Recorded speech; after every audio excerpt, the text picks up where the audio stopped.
सरकारी पक्ष क्या कहता है, आप लोग क्या कहते हैं, पार्टी क्या कह रही है आप लोग? नहीं देखिए, क्योंकि जिस प्रकार से ये 3 कृषि कानून लोकसभा में पारित हुए हैं और लोकसभा के अंदर माननीय अध्यक्ष महोदय द्वारा इसका आग्रह सभी राजनीतिक दलों से किया गया कि ये राजनीति का सवाल नहीं है, ये किसान की आय बढ़ाने का सवाल है और इसके ऊपर सामूहिक चर्चा होनी चाहिए, राजनीति नहीं होनी चाहिए। कोरोना का संकट था, उस कोरोना के संकट के अंदर 4 घंटे के लिए वो चर्चा तय हुई, परंतु 4 घंटे नहीं, वो लगभग 10 घंटे तक चर्चा चली। रात के 1 बजे तक चर्चा चली है, पूरे देश ने उसको देखा है, परंतु कांग्रेस उस चर्चा के अंदर शामिल नहीं रही, वॉकआउट करके चली गई। कांग्रेस का ये दोहरा चेहरा ये देश के सामने आता है और कांग्रेस ने बाहर आकर के जिस प्रकार से इन कृषि कानूनों से जिससे किसान को मजबूती मिल रही है, जिससे उसकी आय बढ़ रही है, जिससे उसका आर्थिक मजबूती किसान को मिल रही है, इन कृषि कानूनों से उसको स्वतंत्रता मिल रही है कि वो अपनी फसल को कहीं पर भी बेच सके, वो अपनी फसल को अपने खेत में बेचे, वो अपनी फसल को मंडी में बेचे, वो अपनी फसल को देश की किसी भी मंडी में जाकर के देश के किसी भी स्थान के ऊपर बेचे। ये स्वतंत्रता ये किसान को इन बिलों के माध्यम से दी गई है। और जो कांग्रेस ने किसान के आगे बाहर आकर के झूठ बोला है, क्योंकि लोकसभा में तो चर्चा नहीं की, लोकसभा से तो वॉकआउट किया और बाहर आकर के किसानों के बीच में झूठ बोला कि किसान की एमएसपी खत्म हो जाएगी, किसान का मंडी खत्म हो जाएगा, किसान की भूमि के ऊपर पूंजीपति कब्जा कर लेगा। इस प्रकार का डरावना भय किसानों को दिखाने का काम ये कांग्रेस पार्टी ने किया है। पंजाब में चुनाव है तो पूरा पंजाब में हरियाणा में दिखाई देने कम हो गया, क्या हाईजेक कर लिया पंजाब ने, कांग्रेस ने हाईजेक? नहीं देखिए, क्योंकि वहाँ पर इस प्रकार की स्थितियाँ बनी है। मैं आपको बताना चाहता हूँ, पंजाब के अंदर, पंजाब में मुख्य रूप से 3 दल हैं, भारतीय जनता पार्टी है, 4 दल हैं और आम आदमी पार्टी है, अकाली दल है, कांग्रेस पार्टी है। दुर्भाग्य पंजाब का ये रहा है कि पंजाब के अंदर किसान के नाम के ऊपर बड़ी राजनीति चलती है, किसान की मजबूती की तरफ ध्यान नहीं दिया जाता। उसका वोट तो लिया जाता है वहाँ की सरकारों के द्वारा, उनको सजा बाग दिखा करके, और वोट लेकर के उनका शोषण करते हैं। पंजाब का किसान इसीलिए वहाँ से दुखी है और पंजाब का किसान वहाँ पर कुछ कामरेड भी पंजाब के अंदर प्रभावी हैं, कम्युनिस्ट। और स्थिति ये हो गई है, क्योंकि अगले साल वहाँ पर चुनाव है, मुझे जो ऐसा आभास हो रहा है, मुझे लग रहा है कि वहाँ का जो दल है, कांग्रेस पार्टी है, आम आदमी पार्टी है, अकाली दल है या कम्युनिस्ट जो उनके लोग हैं, वहाँ पर कांग्रेस अपने ज़्यादा व्यक्ति दिल्ली में भेजने का काम कर रही है। अकाली दल दोनों में होड़ लगी हुई है कि हमारे कितने आदमी दिल्ली चले जाएं। उस होड़ के अंदर वो लगातार लोगों को वहाँ भेजने का काम कर रहे हैं और आम आदमी पार्टी उनको भोजन कराने का काम दिल्ली के अंदर कर रही है। ये राजनीति चल रही है वहाँ पर, और मैं आपको ये बताना चाहता हूँ कि ये दुर्भाग्यपूर्ण है। ये जो इस प्रकार की राजनीति किसानों के साथ की जा रही है। इन बिलों से आदरणीय प्रधानमंत्री ने कहा, कृषि मंत्री जी ने कहा कि इन बिलों से किसान की आय बढ़ेगी। जो प्रधानमंत्री जी ने कहा कि हम 2022 तक किसान की आय को दुगुना करेंगे। मैं थोड़ी देर के लिए कहना चाहता हूँ, जो इतने किसान हितैषी वो बात करते हैं पंजाब के लोग, जो सरकार है, कैप्टन अमरिंदर है, वहाँ के मुख्यमंत्री हैं, अकाली दल है वहाँ से, अगर वो किसान के इतने हितैषी की बात करते हैं, हमारा हरियाणा का भी किसान है, जो SYL का पानी हमारे किसान को यहाँ चाहिए था, उस SYL पानी को उन्होंने रोक करके हमारे किसान को कमज़ोर करने का काम किया है, उसके ऊपर उन्होंने उनको दबाने का काम किया है। और मैं ये कहना चाहता हूँ कि अगर वो किसान इतने हितैषी हैं, क्योंकि पूरे देश का किसान है, पूरे देश के किसान की चिंता करनी चाहिए। हमारे लिए पंजाब का किसान भी आदरणीय है, हमारे लिए हरियाणा का किसान आदरणीय है, हमारे लिए उत्तर प्रदेश का किसान आदरणीय है, हमारे लिए राजस्थान का किसान आदरणीय है। किसान किसान है, किसान के हित के अंदर फैसले होने चाहिए।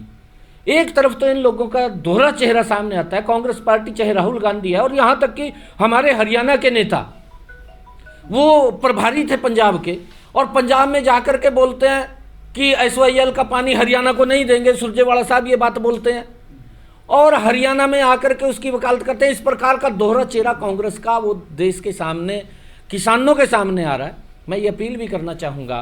पंजाब के मुख्यमंत्री कैप्टन अमरिंदर सिंह से, और जो सुप्रीमो हैं अकाली दल के सुखबीर बादल जी, उनसे मैं अपील करना चाहूँगा। आम आदमी पार्टी से भी मैं अपील करना चाहूँगा। जो वहाँ के कम्युनिस्ट पार्टी जिस प्रकार की उनकी राजनीति चलती है, उनसे भी अपील करना चाहूँगा कि हमारे हरियाणा के किसान को SYL का पानी चाहिए, आप उस पानी को यहाँ पर दें।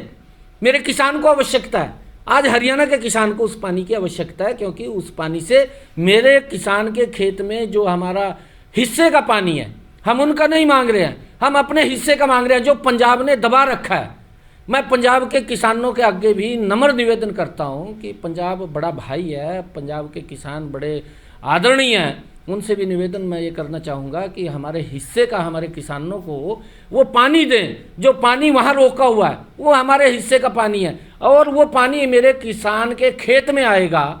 तो उसकी उपज बढ़ेगी, उसकी उपज बढ़ेगी तो उसकी इनकम भी बढ़ेगी, और अगर उसकी इनकम बढ़ेगी तो उसकी आर्थिक स्थिति भी ठीक होगी। मैं ये निवेदन करना चाहता हूँ, क्योंकि कांग्रेस पार्टी का जो दोहरा चरित्र, ये आज किसान के नाम के ऊपर जो राजनीति कर रहे हैं, जो किसान का कंधा उनको मिला है कि किसान के कंधे के ऊपर वो अपना पंजाब का इलेक्शन जीतना चाहते हैं, ये दुर्भाग्यपूर्ण है। केंद्र सरकार ने सर बातचीत के रास्ते खोले हुए, लेकिन किसान नेता नहीं जा रहे बातचीत के लिए, क्या लगता है इसमें? नहीं, देखिए, क्योंकि सरकार ने कहा है कि जो ये बिल आए, इन बिल के अंदर आपको क्या ऐसा लगता है जिससे किसान का इससे अहित होता है, आप बताएं वो। परंतु मेरे ख्याल से सरकार के तो द्वार खुले हैं बातचीत के, जब भी जाएं अच्छा है, क्योंकि संवाद से ही हल हो सकता है, विवाद से हल नहीं होता। और क्योंकि हमारा जो किसान है वो किसान भी समझदार है। मैं उनसे अपील करना चाहूँगा कि जब सरकार इस प्रकार की बातें वो कर रही है, उन्होंने कहा भी है कि हमारे दरवाजे खुले हैं, आप सुझाव लेकर के आएँ, आप हमें बताएं हम इसके अंदर क्या अमेंडमेंट करना चाहते हैं, हम वो अमेंडमेंट करने के लिए तैयार हैं। परंतु जिस प्रकार की हठ धर्मिता, क्योंकि इसके अंदर कुछ ऐसे लोगों के हाथ में ये आंदोलन चला गया, ये किसान के बस में भी शायद नहीं रहा, मुझे ऐसा महसूस हो रहा है, क्योंकि कुछ कम्युनिस्ट लोग बैठ गए हैं, कुछ कांग्रेस के प्रवक्ता वहाँ पर बैठ गए हैं जा करके, और कुछ और अन्य दलों के वहाँ पर लोग कहीं न कहीं जिस प्रकार से कांग्रेस पार्टी और पर्दे के पीछे और उनका जो पूरा का पूरा पदाधिकारी तक वहाँ पर लगे हुए हैं, इससे किसान को नुकसान हो रहा है। किसान की वो आय बढ़ना नहीं देखना चाहते, वो किसान को मजबूत नहीं देखना चाहते, वो किसान को खुशहाल नहीं देखना चाहते, क्योंकि लगातार 55 साल तक अगर हम देखें किसान की अगर ये इतनी हालत दयनीय हुई है तो इसका जिम्मेवार कौन है? इसका जिम्मेवार कांग्रेस पार्टी है। और नरेंद्र मोदी जी ने, मैं कहना चाहूँगा, 6 वर्षों के अंदर जिस प्रकार से किसान की आय को बढ़ाया है, चाहे वो किसान क्रेडिट कार्ड है उसके माध्यम से किसान को लाभ पहुंचाने की बात करी है, चाहे किसान को अगर फसली ऋण लेता है, नरेंद्र मोदी जी ने आकर के उस 7% जो ब्याज देते थे, जो अटल बिहारी वाजपेयी जी ने किया था, कांग्रेस ने नहीं किया था, अटल बिहारी वाजपेयी जी ने 18% से उसको 7% किया था, और उसके बाद नरेंद्र मोदी जी ने पूरे देश में 4% किया। हरियाणा के अंदर तो हरियाणा के मुख्यमंत्री मनोहर लाल जी ने, जो भारतीय जनता पार्टी की सरकार है, किसान को उस ब्याज से मुक्ति दिलाई है कि किसान अगर फसली ऋण लेता है, आज जितना पैसा लेगा तो 6 महीने के बाद जब फसल आएगी उतना ही पैसा जमा कराएगा, उसका सारा का सारा ब्याज वो हरियाणा सरकार देगी। और उससे अलग भी, क्योंकि जो फसल खरीदी गई है, चाहे धान की है चाहे व्हीट की है, जो फसल खरीदी गई है 2014 से पहले जो कांग्रेस की सरकार थी, यूपीए की सरकार थी, उन्होंने जितना धान किसान का खरीदा है, लगभग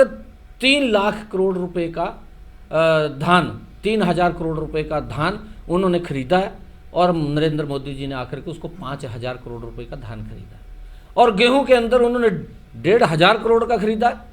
और नरेंद्र मोदी जी ने आकर के 3000 करोड़ रुपए का गेहूं खरीदा है। और उससे अलग भी, क्योंकि गेहूं और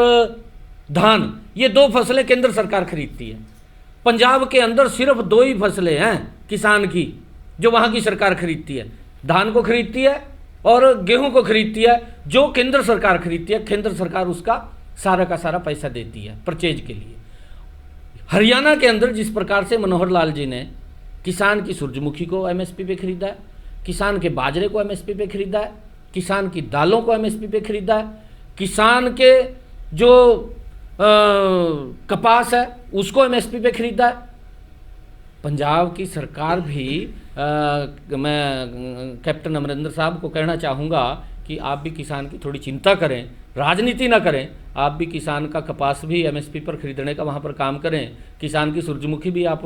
वहाँ पर एमएसपी पर खरीदने का काम करें, किसान की दालें भी आप वहाँ पर एमएसपी पर खरीदने का काम करें। मैं राहुल गांधी साहब को भी कहना चाहूँगा कि वो चले तो जाते हैं